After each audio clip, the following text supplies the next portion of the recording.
Таласта 16 жаштагы кыз өгөй атасынан кош бойлуу болуп калды. Милиция шектүүнү издеп жатат. Саламатсыздарбы? Биздин каналга жазылып, жандагы коңгуроо чонунда басып коюңуздар. Ошондой эле лайк сөз түрдө басып коюңуздар. Таласта 16 жаштагы кыз өгөй атасынан кош бойлуу болуп калган.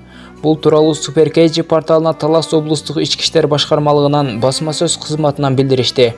Милициянын маалыматына ылайык 22 күнү саат 8:48 чамасында Карабура Ребинин 102 кызматына Чимкент айылынын 35 жаштагы тургуну чалып, 2005 жылы туулган кыздын 50 жаштагы өгөй атасы күч колдонуп сордуктап жүрүп боюнда болуп калганын билдирген. Тергөө оперативдик ыкчам тобу окуя болгон жерге барган учурда өгөй атасы качып кетип, жүргөн жери белгисиз болуп жаткандыгы аныкталган. Текшерүү учурунда жабырлануучунун апасы кызынын зордукталганын уккандан кийин, ошол замат милиция бөлүмүнө барбай, аймактык милицияга 2-3 күн өткөндөн кийин кайрылганы белгилүү болгон.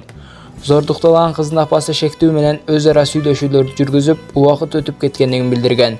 Аталган факты кылмыштардын жана жоруктардын бирдиктүү рейстерине 161 беренеси зордуктоо менен катталып, сотко чейинки өндүрүшкө алынган. Кылмыштын бетин ачуу максатында кыздын өгөй атасынын жүргөн жерин тактоо боюнча багыттамалар берилип, соттук медициналык экспертиза дайындалган.